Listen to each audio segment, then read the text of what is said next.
दोस्तों ये है कोलकाता और क्या आप हर साल की तरह इस साल भी यहाँ के भव्य दुर्गा पूजा पंडालों का दर्शन करना चाहते हैं? अगर हाँ तो इस वीडियो को आखिर तक जरूर देखिए। काफी बेसिक सवाल पूछने वाले हैं।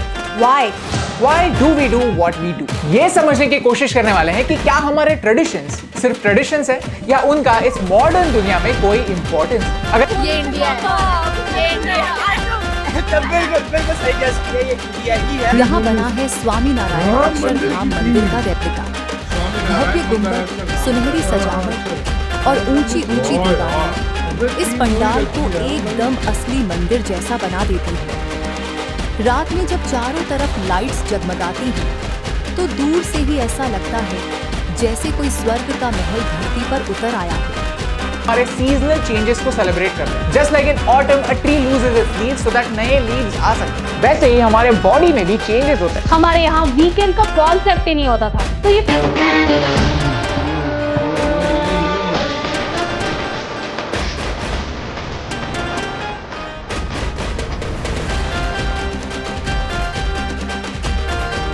ये तो 47 के बाद डिवीजन आया है। एक ही लोग हैं, एक ही जायका है, एक ही खुशियों का तरीका है, एक ही कपड़े हैं, तो बस फर्क। सवाल पूछते हैं तब हमारे फेस्टिवल्स कैसे होने चाहिए? मूर्ति कितनी बड़ी होनी चाहिए? पटाखे जलाने चाहिए या नहीं? ऐसे क्वेश्चंस इररेलेवेंट हो जाते हैं। आपको क्या लगता है ऐसी कौन सी चीजें? नमस्कार दोस्तों नवरात्रि शुरू हो चुके हैं और नवरात्रों का जो महत्व है सनातन धर्म में वो हम सभी को पता है। साल में 2 बार नवरात्रि आते हैं, एक्चुअली 4 बार आते हैं, लेकिन 2 बार ऐसे आते हैं जिनको हम सेलिब्रेट करते हैं। तो नवरात्रि सेलिब्रेट क्यों किए जाते हैं, सबसे पहले ये जानना बहुत ज़रूरी है। तो इस वीडियो में हम देखेंगे कि किस तरह से नवरात्रि और क्यों नवरात्रि सेलिब्रेट किए जाते हैं। इसी तरह से कोलकाता के जो दुर्गा पंडाल है वो बहुत ज़्यादा मशहूर हैं। कोलकाता में इतने बड़े दुर्गा पंडाल बनते हैं, तो इस वीडियो में हम साथ साथ जो कोलकाता के दुर्गा पंडाल हैं वो भी देखेंगे। दुर्गा पंडाल का जो वीडियो रहेगा दुर्गा पंडालों का जो वीडियो रहेगा 2 पार्ट में रहेगा। ये फर्स्ट पार्ट है जिसमें हम 5 पंडाल देखेंगे और अगले वाले पार्ट में और 5 पंडाल देखेंगे। लेकिन सबसे ज़्यादा ज़रूरी यह है कि नवरात्रों का महत्व क्या है। तो पाकिस्तानी भी आजकल ये सब देखते हैं यूट्यूब पे वीडियोस की नवरात्र क्यों मनाए जाते हैं और साइंटिफिकली इसका क्या रिलेशन है। तो ये सब देख के बिल्कुल शौक हो जाते हैं कि सनातन धर्म कितना साइंटिफिक धर्म है, किस तरह से चीज़ें की जाती हैं। आप इस सब के बारे में क्या सोचते हैं कमेंट बॉक्स में ज़रूर बताइएगा। वीडियो अच्छा लगे तो लाइक करें, शेयर करें, चैनल को सब्सक्राइब करना ना भूलें और बेल का आइकन प्रेस कर दें लेटेस्ट नोटिफिकेशन के लिए। आइए आगे बढ़ते हैं इस वीडियो में। काफी बेसिक सवाल पूछने वाले हैं।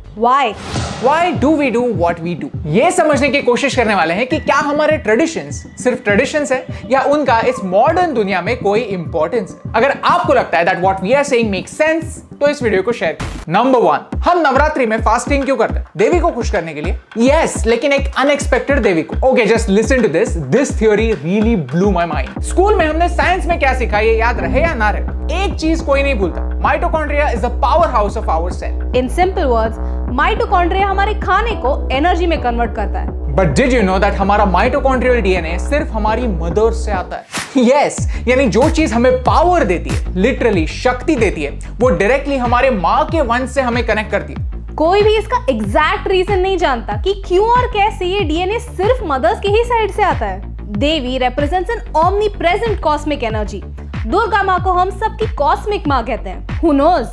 Maybe the Shakti that we are referring to in this festival वो कहीं और नहीं, हमारे अंदर है। हर चीज की तरह माइटोकॉन्ड्रिया को डिटॉक्स की जरूरत होती है। इंटरमिटेंट फास्टिंग के फायदे साइंस ने ऑलरेडी प्रूव किए हुए हैं। जब हम उपवास यानी इंटरमिटेंट फास्टिंग करते हैं, तब हम हमारे माइटोकॉन्ड्रिया को एक तरह से रेस्ट देते हैं, जिससे एज रिलेटेड डिजीजेस होने के चांसेस कम हो जाते हैं। मे बी हम अपने अंदर की इस फेमिनिन हेरिटेज को हेल्दी रखने के लिए उपवास करते हैं। और ये चीज इंटरमिटेंट फास्टिंग जो अब पूरी दुनिया डिस्कवर कर रही है, वो हम सेंचुरी से करते आ रहे हैं। ये कितना पोएटिक है और कितना ब्यूटीफुल।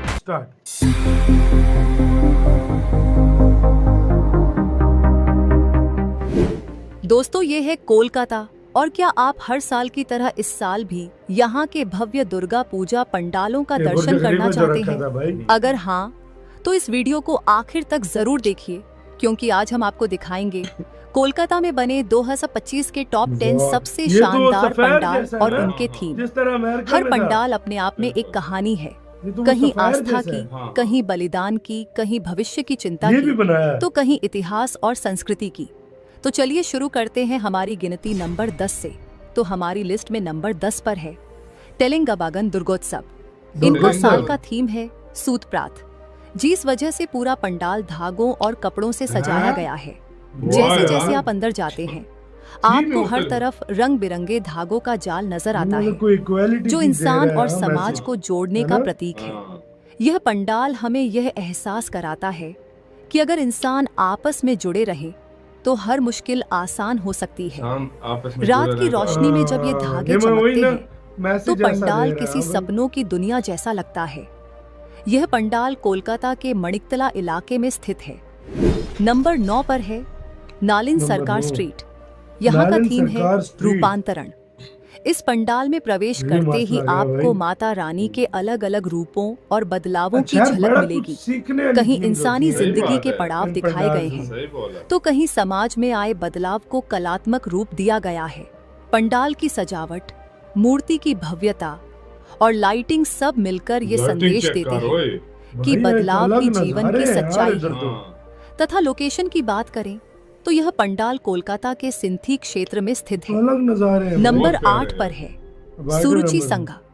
इनका इस साल का थीम है आहुति। Number 2, Navratri is about our planet. Yes, I will explain. आपको तो पता ही होगा, अर्थ सीधी नहीं थोड़ी टेढ़ी है। अर्थ का axis 23 degrees tilted. Look at this illustration.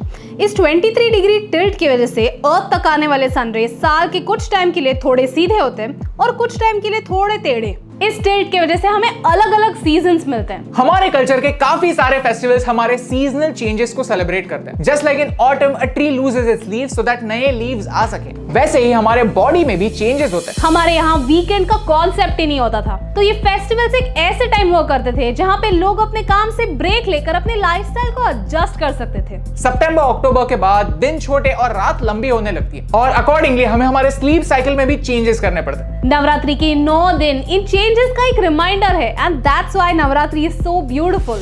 Number 3, सबसे इंपॉर्टेंट क्वेश्चन, हम नवरात्रि में डांस क्यों करते हैं? अलग अलग कल्चर्स नवरात्रि को अलग अलग तरीकों से सेलिब्रेट करते हैं। कुछ जगहों पर शास्त्रीय संगीत और कुछ जगहों पर गरबा, डांस और सेलिब्रेशन होता है। क्यों होता है? ताकि आपके नेगेटिव एनर्जीज कम हो। थिंक अबाउट इट, डांस एक ऐसे एक्टिविटी है जो करते वक्त कोई भी नेगेटिव या दुखी नहीं होता। इसका रीजन है एंडोर्फिन्स। ये हमारी बॉडी का एक फील गुड केमिकल होता है। ये हमारे पेन टॉलरेट करने की कैपेसिटी को बढ़ा देता है और एक हैप्पीनेस बूस्टर जैसे काम करता है। साइकोलॉजिस्ट कहते हैं कि डांसिंग किसी भी एक्सरसाइज से ज्यादा एंडोर्फिन्स रिलीज करता है। अपने अंदर के एनर्जी से कनेक्ट करने का डांस एक मेथड है और ये हमारे एंसेस्टर्स को पता था, इसीलिए वो हमारे कल्चर का एक हिस्सा है। आप जब लोगों से मिले तो खुद भी पॉजिटिव फील करें और लोगों को भी पॉजिटिव फील कराएं। That is the core thought and it is beautiful. During Navratri we are worshipping a goddess and we are also. जी हाँ, बलिदान और समर्पण को दर्शाता यह पंडाल बेहद भावुक कर देता है।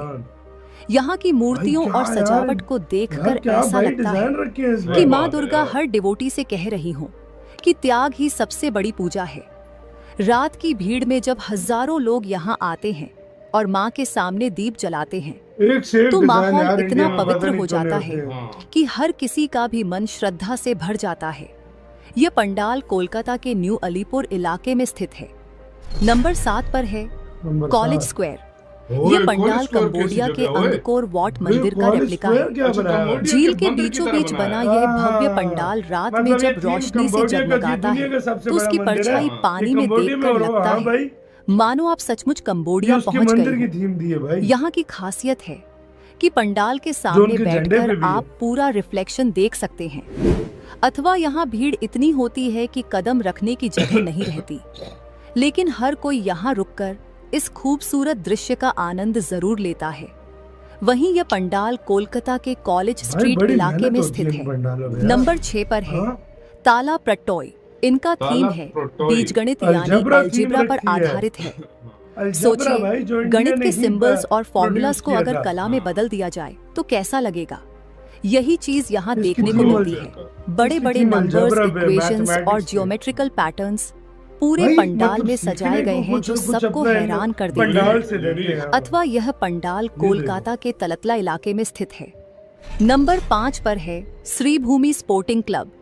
यहाँ बना है स्वामी नारायण अक्षरधाम मंदिर का रेप्लिका।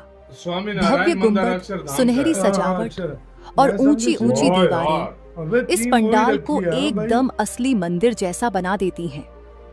रात में जब चारों तरफ लाइट्स जगमगाती हैं तो दूर से ही ऐसा लगता है जैसे कोई स्वर्ग का महल धरती पर उतर आया हो।